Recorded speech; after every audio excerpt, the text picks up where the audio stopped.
ઉના તાલુકાના કાણકબરડા ગામે લાખોની ગટર યોજનામાં ભ્રષ્ટાચારના આક્ષેપ, ગામમાં ગટર ઉભરાતા લોકો ત્રસ્ત. ઉના તાલુકાના કાણકબરડા ગામમાં લાખો રૂપિયાના ખર્ચે બનાવવામાં આવેલી ગટર વ્યવસ્થા હવે લોકો માટે મુશ્કેલીનું કારણ બની રહી છે. થોડા સમય પહેલાં જ ગામમાં ગટરનું કામ પૂર્ણ કરવામાં આવ્યું હતું, પરંતુ હાલ પરિસ્થિતિ એવી બની ગઈ છે કે ગામના રસ્તાઓ પર ગટરનું પાણી ભરાઈ ગયું છે અને રોડ નદી જેવો માહોલ સર્જાયો છે. સ્થાનિક લોકોના જણાવ્યા મુજબ ગટર ઉભરાતા દુર્ગંધ ફેલાઈ રહી છે, જેના કારણે ગામના લોકોમાં બીમારીઓ ફેલાવાનો ભય પણ ઊભો થયો છે.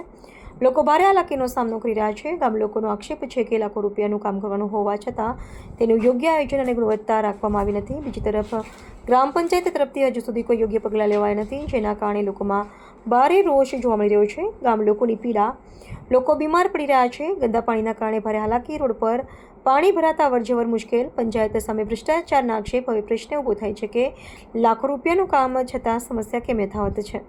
શું આ મામલે જવાબદાર સામે કાર્યવાહી થશે કે નહીં તે જોવાનું રહ્યું. ગામ લોકો તંત્ર પાસે તાત્કાલિક કાર્યવાહી કરવાની માંગ કરી રહ્યા છે. કૃષ્ણા સોલંકી, ઉના. અહમદભાઈ સાજણભાઈ સોલંકી. શું પ્રશ્ન શું છે આજે? આ તમે બધા ભેગા થયા છે ગામ લોકો, તો શું પ્રશ્ન શું છે આજે? કાણકબરડા ગામમાં હમણાં 2 મહિના પહેલાં નવી પાઇપલાઇન ગટરનું કામ થયું. એ ગટરનું કામ થયું અને અત્યારે ગટર સલકીને રસ્તા પર ગંદા પાણી જાય છે, એટલે નાના બાળકોને, વિદ્યાર્થીઓને જવામાં બહુ અગવડ પડે છે. જે લાખ રૂપિયાની ગ્રાન્ટ. હા, તો હું તમારું નામ શું? મારું નામ ભરતભાઈ કરશનભાઈ રામ. શું સમસ્યા શું છે આ ગટરની? હાલમાં સરકારના વિકાસના કામમાં કાંઈક 7 લાખની ગ્રાન્ટ મંજૂર થઈ હતી. એના એ કામમાં ભ્રષ્ટાચારને કારણે અત્યારે અમારા ગામમાં પાણી બહાર નીકળે છે. ગટર ઉભરાઈને બહાર નીકળે. હા, હું ગટરના ઉભરાવાયેલા પાણીથી શું તકલીફ શું થાય છે લોકોને? લોકોને મચ્છર થાય છે, જેનાથી રોગ ઉપદ્રવ વધે છે. એવા કારણો, સમસ્યાઓનો અત્યારે ઉકેલ લાવે એવી આપણે આશા છે. ગામ લોકોની માંગણી શું છે ભાઈ? ગામ લોકોની માગણી એ છે કે આની અંદર આ જે ભ્રષ્ટાચાર થયો છે એની તટસ્થ તપાસ થવી જોઈએ અને આ હકીકતે કામ કેટલું કરવામાં આવ્યું છે અને કઈ રીતે સરકાર દ્વારા ગાઈડલાઇન મુજબ કામ થયું છે કે નથી થયું તેની ખાસ તપાસ થવી જોઈએ. તમારું નામ શું છે વડીલ? રાઠોડ વનરાજસિંહ ધીરુભા.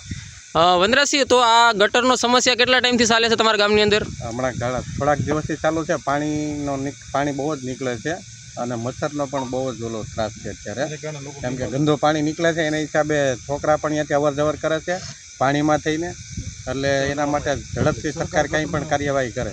આમાં તંત્રને તમે શું કહેવા માંગો છો કે જે કામ થયું છે તે કોના કહેવાથી થયું છે અને કેટલો ભ્રષ્ટાચાર થયો છે એવું દેખાઈ રહ્યું છે? તો 8 લાખની ગ્રાન્ટ છે, પૂરેપૂરો ભ્રષ્ટાચાર જ દેખાય છે આમાં. તમે કોઈ રજૂઆત કરી છે આગેવાનોને? રજૂઆત આગેવાનો બધા ભેગા થયા હતા, એટલે ટીટીઓ સાહેબને રજૂઆત કરવાની છે. આભાર વનરાજસિંહ. નમસ્તે મિત્રો, હું છું ચાંદની પરમાર. આપની મનપસંદ ચેનલ એટલે કે દીવ મિરર ન્યૂઝ ચેનલને લાઇક કરો, શેર કરો અને ફોલો કરો.